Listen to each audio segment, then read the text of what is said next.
pongo grabar. Hola, ¿cómo están? Mi nombre es Lisandro, estamos acá con Alejandra. Este es el tercer podcast sobre Dios, tercer podcast sobre Dios, 13 de marzo. Hablemos de Vamos Dios. a, hablemos de Dios, pero sí, era sobre Dios. Algo pasaba con Dios, pero la dislexia, sufro de dislexia existencial y se me complica un poco algunos nombres. Así que empezamos este podcast muy arriba. Vamos directamente al tema. Te escuchamos, Ale. Bueno, tenemos como disparador, igual que la última vez, este librito de reflexiones diarias de Alcohólicos Anónimos, que tiene día por día, para los que se conectan hoy por primera vez, si no, no van a saber dónde salió. Elegimos este libro porque tiene guía espiritual, porque es muy interesante, por más que esto vaya dirigido a una persona que está con un tema de una adicción, esto nos sirve para todos por igual. Entonces dice así, 13 de marzo, el tema es el mundo del espíritu. Hemos entrado al mundo del espíritu. Nuestra siguiente tarea es crecer en entendimiento y eficacia. Este no es un asunto para resolver de la noche a la mañana. Es una tarea para toda nuestra vida. La palabra entrado y la frase entrado al mundo del espíritu son muy significativas. Implican acción, comienzo, participación, un prerequisito para mantener mi desarrollo espiritual, ya que el espíritu es la parte inmaterial de mi ser. Las barreras de mi desarrollo espiritual son el egocentrismo y un enfoque materialista de las cosas terrenales. Espiritualidad significa devoción a lo espiritual y no a las cosas mundanas. Significa obediencia a la voluntad de Dios para mí. Después vamos a explicar esto que no significa opresión ni obediencia de obedecer. Según lo veo yo, las cosas espirituales son amor incondicional, alegría, paciencia, bondad, amabilidad, fidelidad, dominio de mí mismo y humildad. Cuando dejo que el egoísmo, la deshonestidad, el resentimiento y el temor sean parte de mi ser, estoy obstaculizando las cosas espirituales. Según voy manteniendo mi sobriedad, el desarrollo espiritual se convierte en un proceso de por vida. Mi meta es el desarrollo espiritual y reconozco que nunca lograré la perfección espiritual.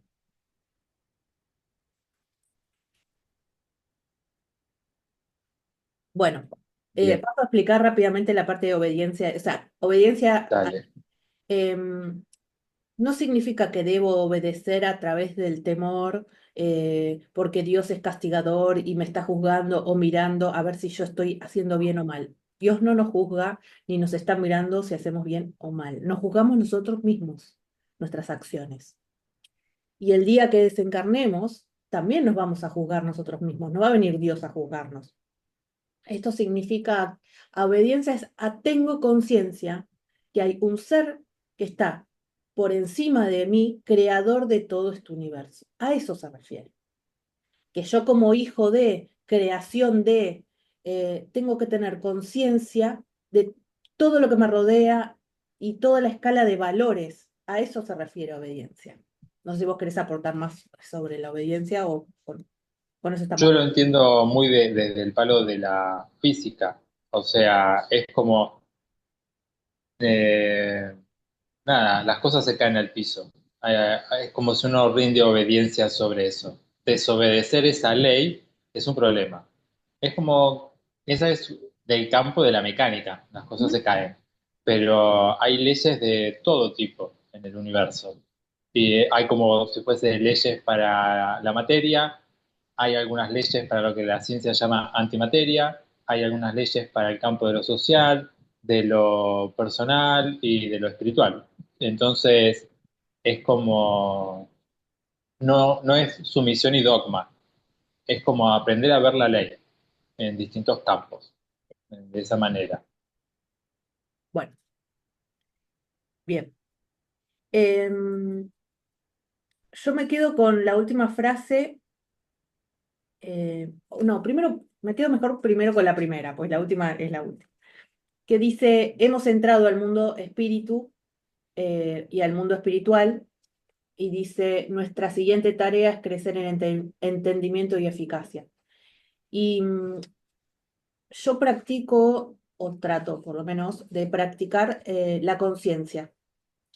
Entonces, el tomar conciencia de mí, de mis límites, de quién me rodea, de mis patrones de conducta discordantes, porque tengo patrones de conducta discordantes, y cuando dice eficacia acá, yo lo entiendo como que tengo estos patrones de conducta que quiero cambiar porque me hacen infeliz y también dañan a otros, pero sobre todo porque me hacen infeliz a mí. A veces no logro cambiarlos, aunque tomo conciencia, entro en la conciencia, como dice, o en el entendimiento, pero yo sé que esa fuerza de voluntad y disciplina, entonces que días más, días menos, seré más eficaz con esos patrones discordantes que tengo que hoy me causan sufrimiento.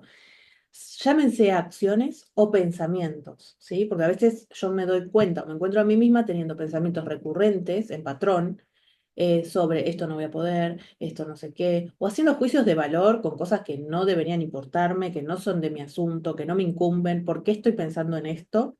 Seguramente estoy pensando en esto para no ocuparme de mí misma y de mis responsabilidades. Entonces me ocupo de hacer juicios de valor sobre otros u otras cosas para llenar el tiempo y no pensar en lo que realmente me ocuparía, que es mi crecimiento y desarrollo espiritual. Porque en definitiva, yo creo que el desarrollo y crecimiento espiritual va primero y después va, tipo, fui al súper, compré 12 cuotas, como decías la otra vez.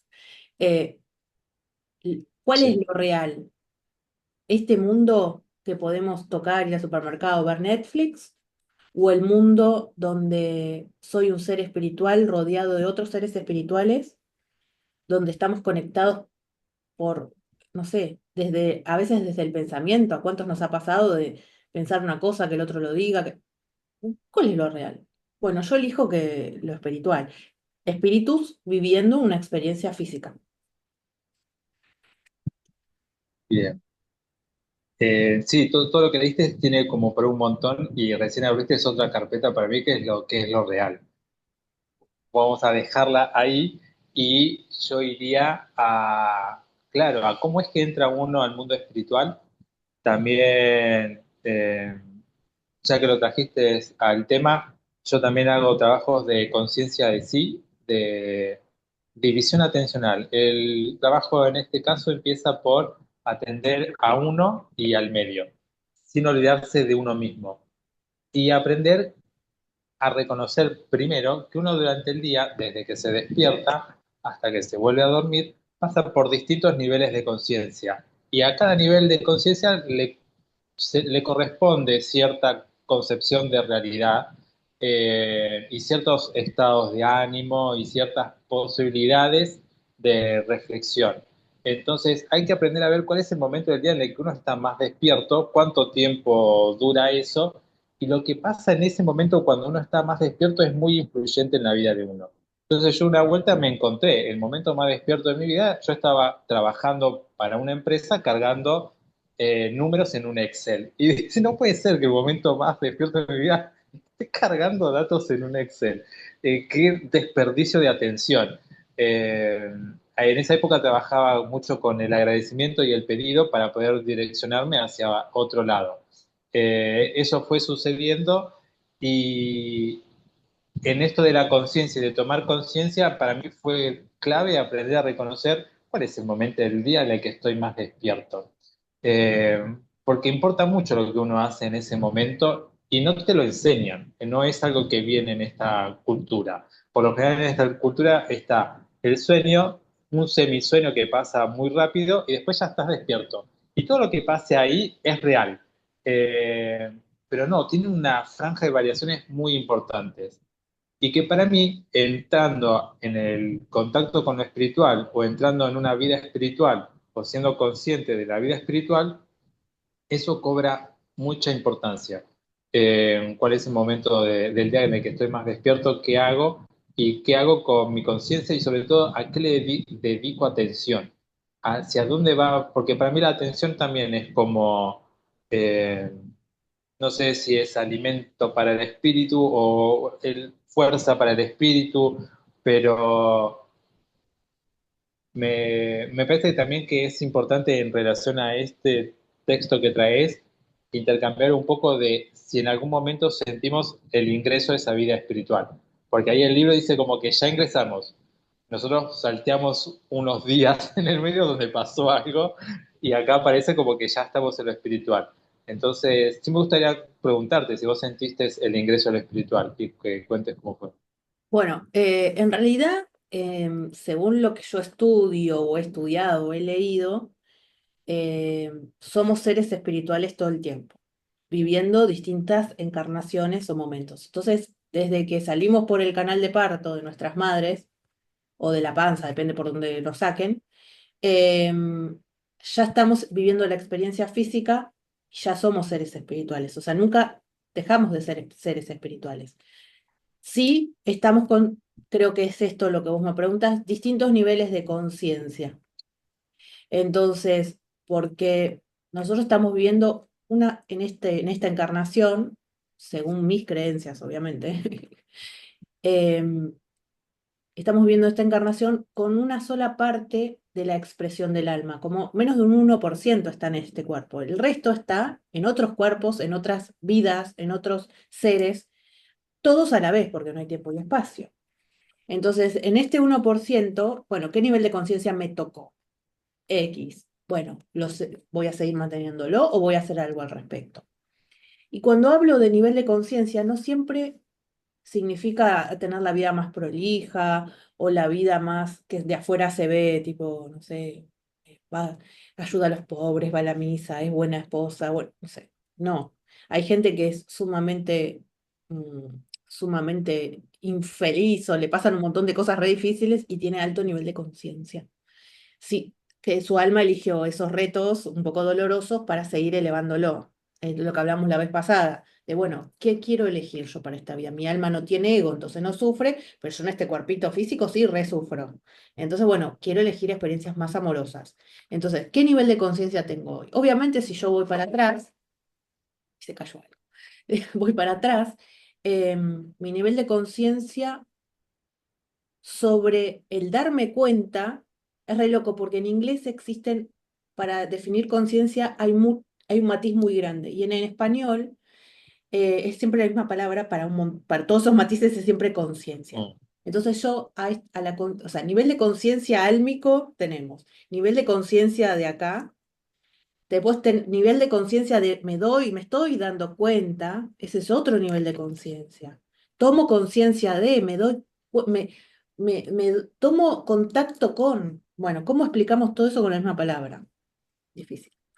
Entonces, yo me doy cuenta que a través de los años fui dando cuenta de cosas y mis pensamientos fueron cambiando.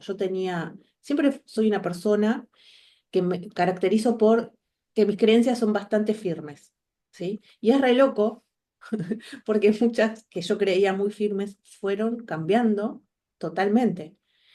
Pero ni siquiera puedo decir me avergüenzo de esto porque me doy cuenta que es evolutivo, o sea, está bien que sea así.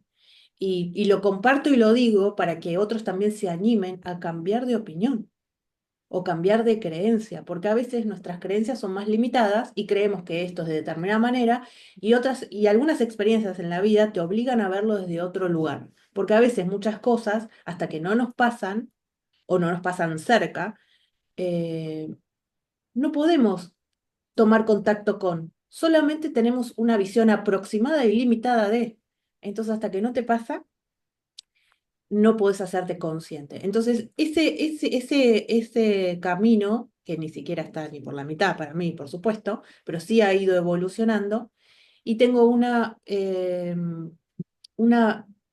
visual mucho más flexible, incluso de conciencia. Ahora se habla mucho de conciencia de clase, que es un término muy interesante, a mí me gusta mucho. Claro, porque cuando uno está en un lugar, no puede tener conciencia de lo que le pasa a otro, si no es un ser empático y se pone un rato en los zapatos del otro.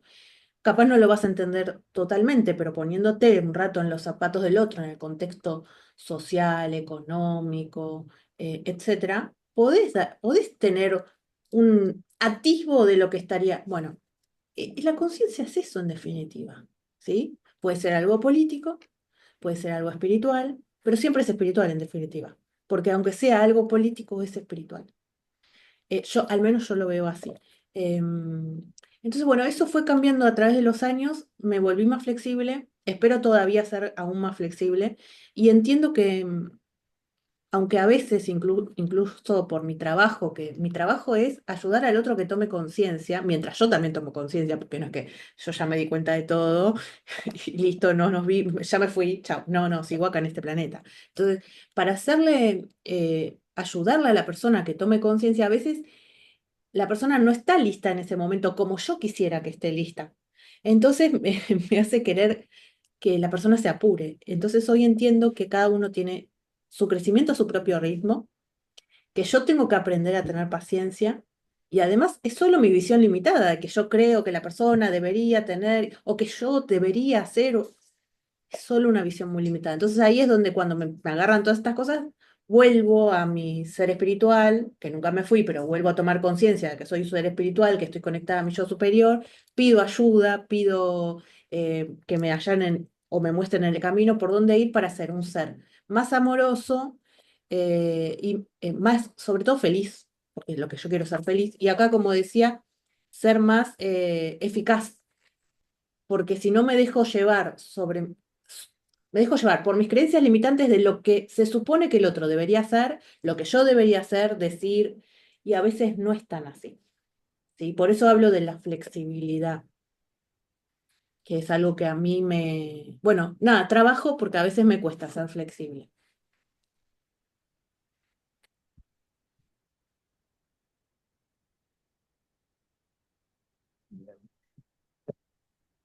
Bueno, bueno. Entonces, Sí. después hay una cosa acá que es muy interesante que dice, ¿eh?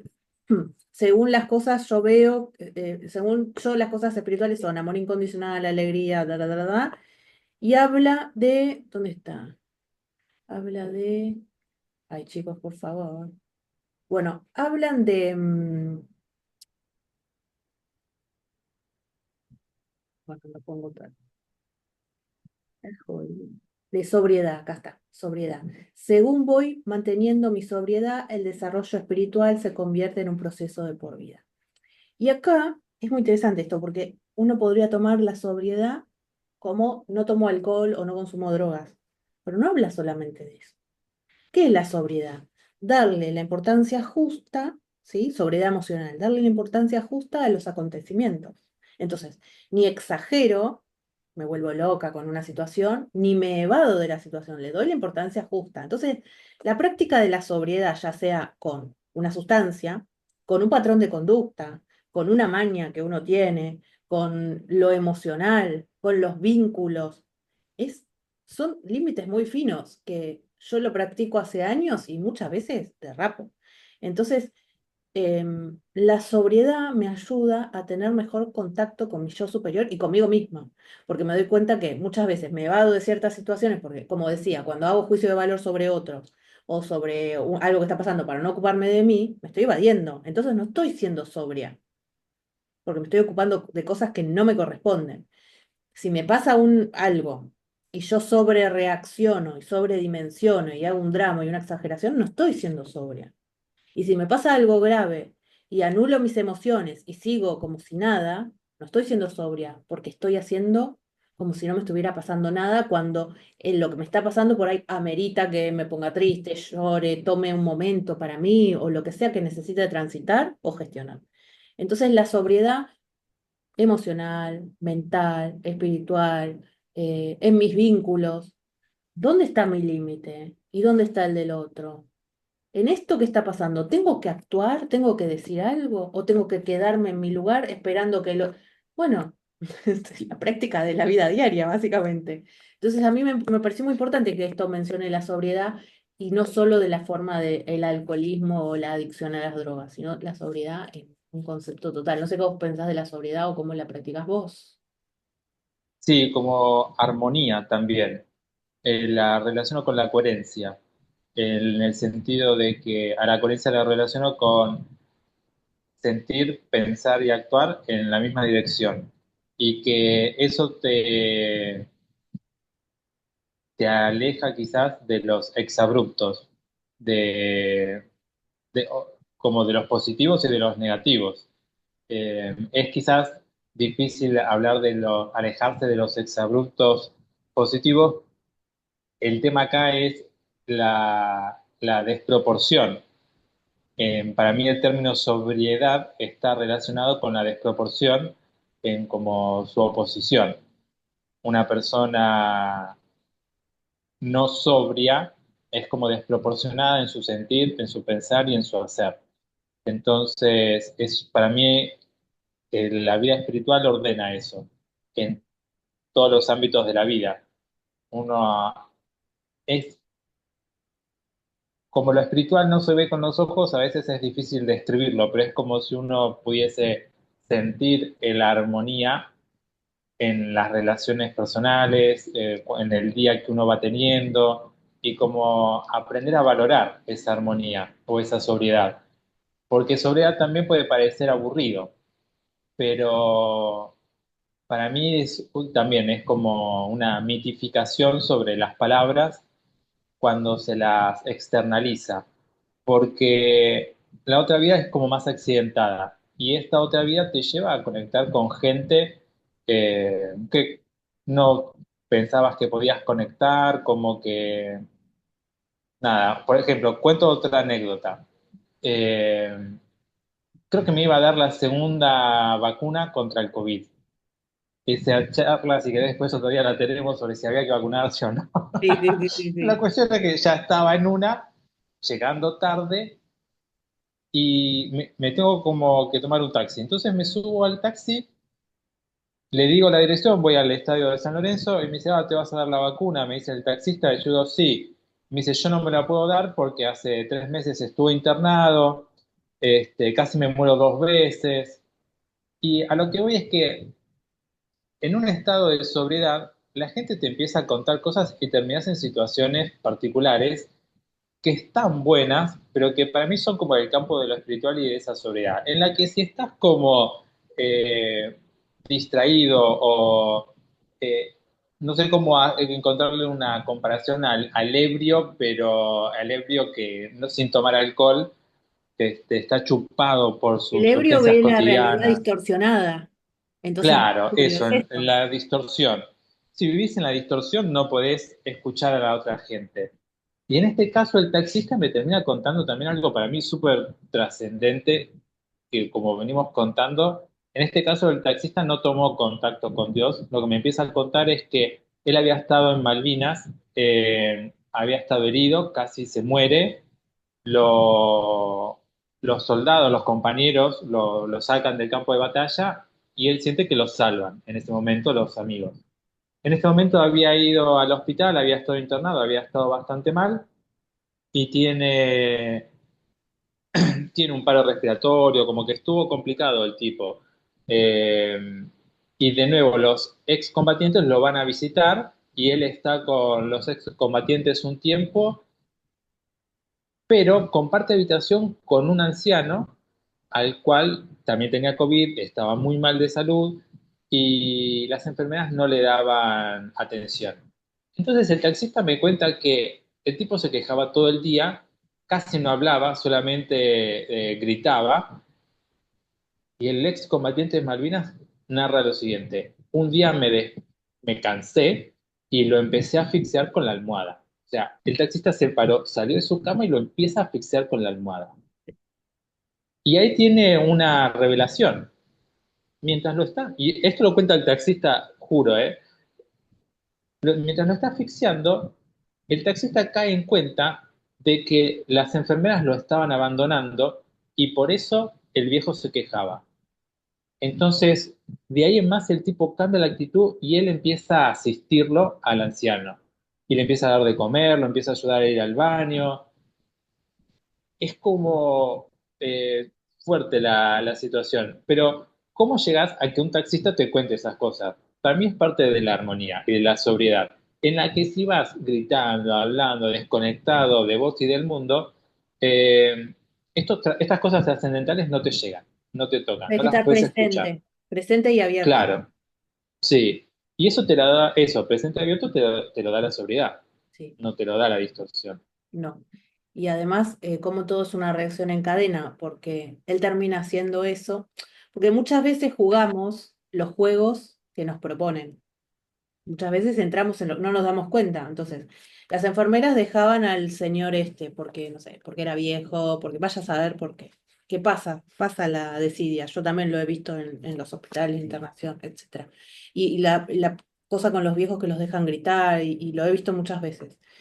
Entonces lo dejan. El tipo se queja, claro, porque necesita ir al baño, comer, se siente solo, incómodo. O sea, imagínate uno estar solo, abandonado, sintiéndose mal. Yo también estaría gritando, probablemente. Sí, Llorando, no sé. Entonces, esas dos acciones llevan a la tercera de que no aguanto más. No aguanto más por ahí por el alto nivel de sensibilidad o la desconexión que él tendría, porque él también estaba pasando su asunto ahí internado. sí, Él también sí. está, tipo, incómodo en su cuerpo en ese momento. Lleva a eso, a tipo, te quiero matar. Tomo conciencia, tengo como la anécdota que contaste antes del tipo que mató a otro, tengo una revelación o un momento de intimidad con Dios, se me hace la conciencia y el tipo elige, porque ahí entra su responsabilidad. ¿Qué eligió? Sí. No matarlo y Ujú. empezar a asistirlo. Sí, Podría haber elegido otra cosa, por ahí no matarlo, pero bueno, llamar a la enfermera y decirle, sáqueme este viejo. No sé. totalmente. ¿Y Sí, eligió? ¿Qué eligió? Eso, porque tomó contacto con su yo superior y con el yo sí, superior de esta persona, en sí. definitiva. No siguió el juego que le estaba proponiendo la vida en El este hospital. caso, el Sí, hospital. bueno, sí. Era, creámonos que estamos todos sufriendo, que somos víctimas y que no tenemos... Esto me trae la semana pasada asistí a una persona que tiene la mamá muy grave y está en el hospital italiano y le empezó a pasar esto, se empezó a encontrar que a la madre la pasan de un lado al otro, de habitación, y ella se empezó a como, obviamente, a poner nerviosa, porque el ámbito del hospital es un lugar eh, que a veces se pone heavy energéticamente. Entonces yo lo que le Sí, hablaba con ella, porque claro, ella estaba muy angustiada porque no encontraba, los médicos no le querían hacer el estudio, la pasaban de habitación, no tenía tranquilidad, ni ella ni la madre. Entonces yo le recordé, porque yo no estoy inmersa en esa situación, por eso es tan fácil para mí recordárselo, por supuesto, pues si lo estoy viviendo estaría enajenada, que ella no es la víctima y la madre tampoco, sino que el hospital está al servicio de ella y de la madre. Entonces que si ella se para en ese lugar de pido servicio, ayuda y atención, lo va a obtener. Y dicho y hecho, me llama el otro día y me dice, sí, me paré en ese lugar y empecé a obtener otras respuestas. Pasa que uno se cree el juego de, estoy en este hospital, a la deriva, nadie me cuida, estoy sola. A mí me ha pasado cuando he tenido algún problema. Viene uno, te habla mal, ¿me voy a creer este juego? Bueno, a veces es difícil salir de esa Matrix, pero tenemos que saber que eso no es real. sí. Y de nuevo, tratar de no llegar a situaciones extremas. Eso. Se te acerca Eh, mucho para decir de asesinato, no sé, fíjate vos. sí, sí, Buffy, ¿no? Fíjate qué onda. Pero sí, no, para mí, bueno, ahí es el campo de la pregunta también, que es otro tema de la sobriedad. Uno en una situación distorsionada no se pregunta muchas cosas, no se plantea muchas cosas, pero en cierta calma interna uno puede... de hecho, a veces es como si las preguntas viniesen de otro lado, y una pregunta llega a tu conciencia y la puedes escuchar, quizás porque estabas calmo, pero esa pregunta estaba siempre ahí, nunca la veías, pero en cierta sobriedad puedes escuchar preguntas que quizás siempre tuviste, porque a veces uno siente una diferencia entre esta pregunta es mía, me la vengo haciendo hace mucho tiempo, y a veces cae una ocurrencia en forma de pregunta que dices, ¿esto de dónde viene? Y además no me lo puedo responder. Y ahí uno siempre tiene las dos opciones de lo dejas pasar o lo agarras y investigás y ves a dónde te lleva. que esa es para mí la vida espiritual. Sí, totalmente. Salir de la ilusión y del juego y, y, y eso es tomar conciencia.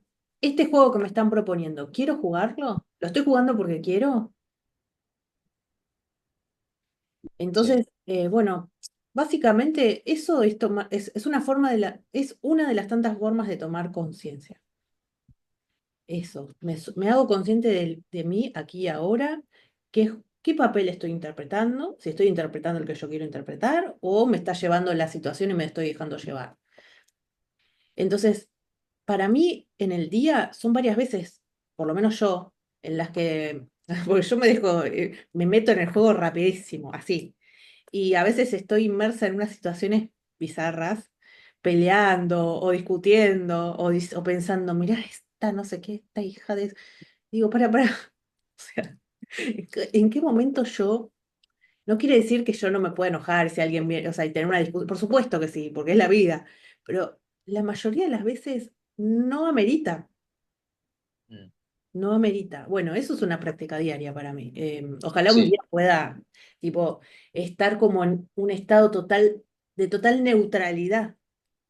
Eh, mientras tanto lo sigo practicando. Bueno, ahí en lo que leíste dice, es para toda la vida. Yo no me imagino eso. Exactamente. Y Dice, quizás si uno va avanzando en que situaciones que antes te chupaban y te alteraban, ahora no. ahora no. Y ahí vas como navegando sobre eso. Me parece que ahí también era donde entraba lo de la eficacia. Ujú. Cuando se te repiten situaciones y vos siempre respondés de la misma manera, bueno, no. Si aprendiste a dar otro tipo de respuesta, va perfeccionándose. Eso. Bueno, nos quedan unos minutos para ir Sí, cerrando.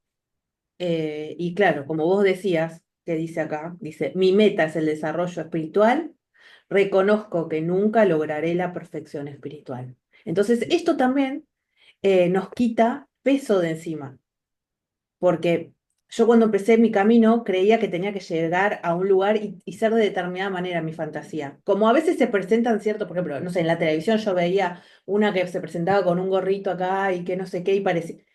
Es una mentira eso.